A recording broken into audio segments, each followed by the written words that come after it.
Araneta Avenue mao ni siya oh. Naay akyatan og skyway dia.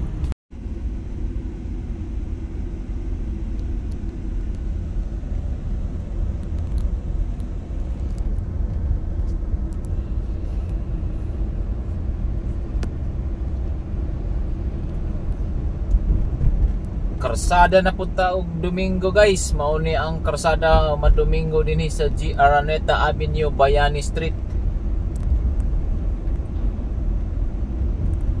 Og magpadulong ta karon sa Montgomery e. Rodriguez Avenue. Kay naatay kuhaon pasahero dito sa may simbahan. BPI G. Araneta E. Rodriguez. Shout out sa driver ng truck. Laki ng truck niyo, boss ah. Parang bigat niya, hila-hila mo ah. Wala pang karga yan. Lalo na pag may karga yan, bigat yan. Ito na yung E. Rodriguez guys. Kakanan tayo dito pero no right turn on red signal tayo dito. Pero naka green man tayo, di pwede tayo dyan. O karon nandito na nga tayo sa E. Rodriguez Avenue. Paatubang Taog Cubao. Ang ato ang luyo mao na ang atubang na sa Manila. Moagi na siya Espanya Boulevard. Dayon Quiapo mao na siya ang Manila. Pero kita dire naarata dire sa E. Rodriguez. Mo ni ang talan-ahon dinhi karon sa E. Rodriguez Avenue. Og tungod kay Domingo karon medyo luag rin ang kalye. Ang Montgomery guys, nandito lang, malapit lang yan dito sa amin. Kaya dito tayo ngayon, parating na tayo sa Montgomery.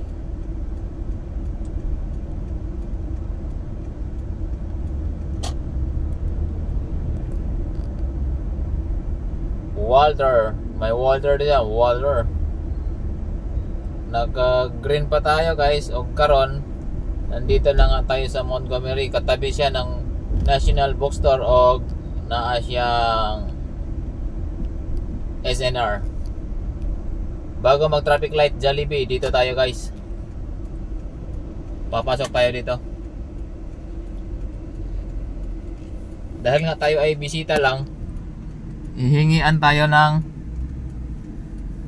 ID.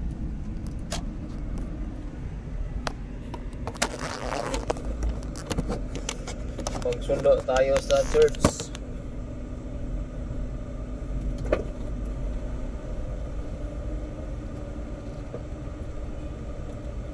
Sir, magsusundo lang po. Diyan sa may simbahan po. Hiram po ng ID.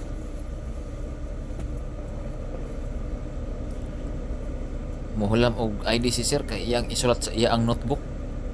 Iya ang kopyahon ato ang ngalan og atong apelyido. Para na siya record kung kinsa ang nisulod sa iya ang bantayan nga pwesto. Lista yan para na siya matan-aw kung kinsa tong nisulod. Okay. Karong mga adlaw, karong mga orasa di ay. Pag human atong palista diha sa gwardiya, mo diretso na ta sa ato ang kuluhaon nga dire ra pud sa unahan.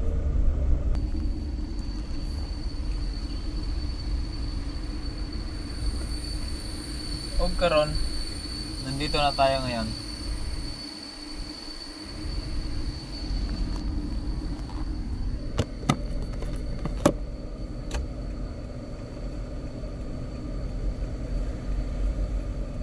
Susunduin po natin si Lola.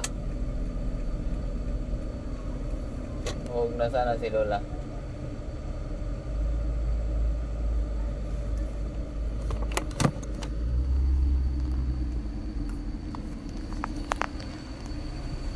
Og yan na po ang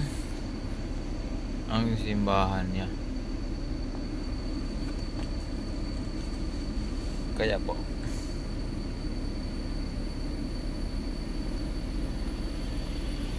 at dito na tayo ngayon. Nakarating na po tayo ngayon dito kung saan mayroon dito